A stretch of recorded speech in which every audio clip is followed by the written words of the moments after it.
Welcome to our Meet the Candidates interview series. We have Pete Petersen defending his seat in East Anchorage. You're running for another term. How are you feeling? I'm feeling pretty good. You know, we have been out talking to people in neighborhoods and reconnecting with old friends. It's been good. So, what makes you the most qualified candidate for this seat on the Assembly? Well, I'm just finishing my first term on the Assembly, so I've been on the Assembly for almost 3 years. I previously served 2 terms in the State House, and so I have 7 years experience. And that experience has helped me. I've gone through 7 budget cycles, 4 at the state and 3 here at the Muni.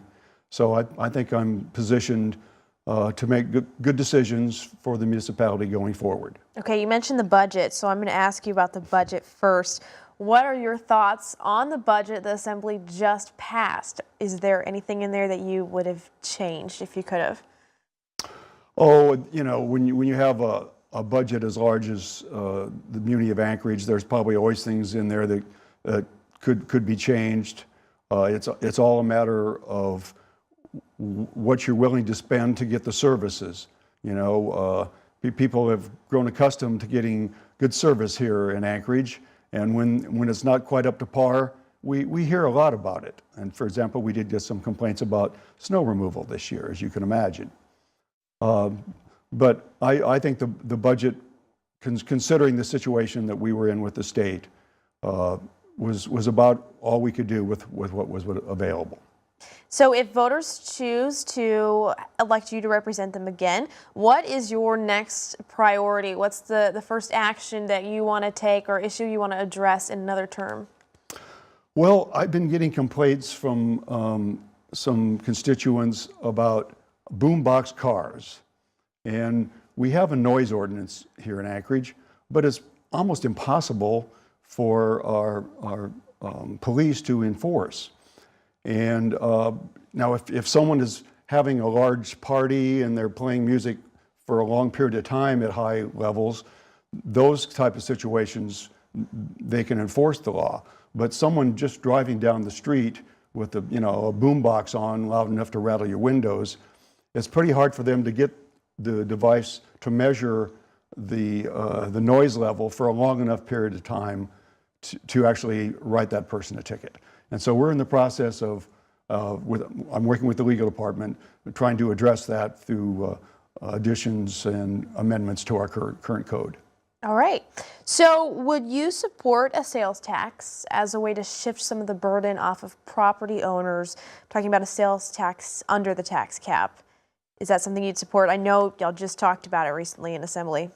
There were 2 proposals introduced. One by Mr. Evans was a 4% sales tax, and the administration and the mayor had introduced a 2%. And there were some good things probably in both of those ordinances, and I think they're in the process right now of trying to combine those 2 ordinances to see if they can come up with one really good ordinance that maybe we could get the people of Anchorage to support. But in the past, there's been 3 instances where a sales tax has been on the ballot, and none of the times of those 3 instances did it even get 50% of the vote. And of course, it's required to get 60% of the vote because of our charter. All right. So what grade would you give Anchorage on how it's handling the homeless issue? Well, I would probably give us a C+ right now. We are making progress over the last couple of years. We're just looking at statistics we got at the Public Safety Committee meeting the other day.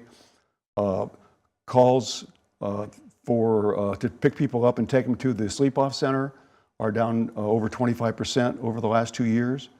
And one of the main reasons for that is the people that we are finding housing for, we're trying to get the people that are the most frequent users of the sleep-off center and the most frequent users of emergency services. We're trying to find them housing first so that we can reduce the number of times that our fire department and emergency personnel have to go to those calls. Do you think the Housing First model is working? I do think it's working. We were told at our homeless committee meeting here just recently that we have 180 people that we have housed since we started our Housing First program. and that the count of the number on the street was 227. So we're not quite halfway there yet, but we're headed in the right direction, in my opinion. All right. So the mayor wants to add 56 more police officers to the force in this next fiscal year. Is there anything you can think of that the Muni can do to address public safety concerns other than hiring more officers? Well, you know, when we get the numbers up a little bit more, they'll be able to do some more community policing.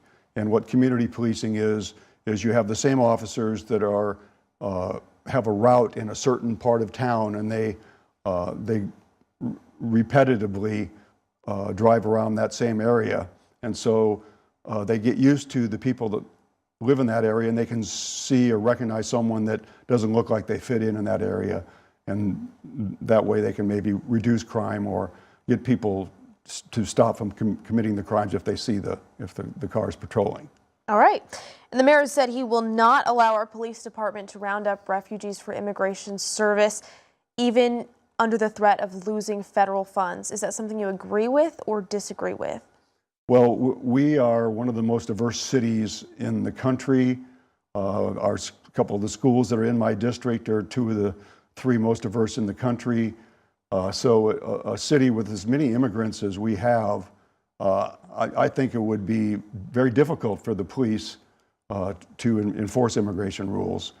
And so I agree with the mayor on that point. All right. And this next question, do you think the city should allow ride-sharing companies like Uber and Lyft to operate here? I know you have a vote coming up on that. Do you know what you're going to vote yet? Well, I voted against that ordinance when it passed here last month.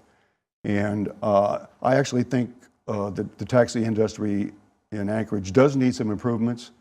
But I think if we double the number of taxi permits or allow some other companies to come in and start operating, that the current cab drivers are going to be hurt economically in a negative way, and maybe to the point where they can't make a living doing what they've been doing for many, many years. And some of them have got most of their life savings invested into a permit, a medallion, and a car.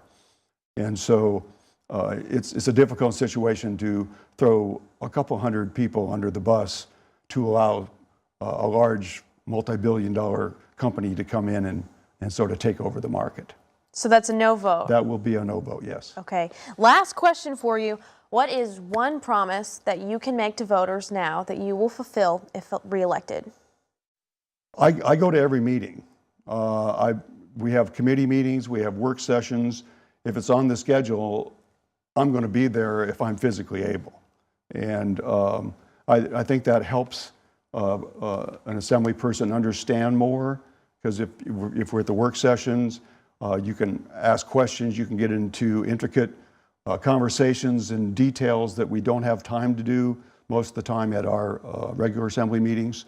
So by going to the committee meetings and the work sessions, I think it helps committee members make better decisions. All right, you'll be at every meeting. All right, go. well, Pete Petersen running for re-election in East Anchorage. Thank you for your time. All right, thank you. Best of luck.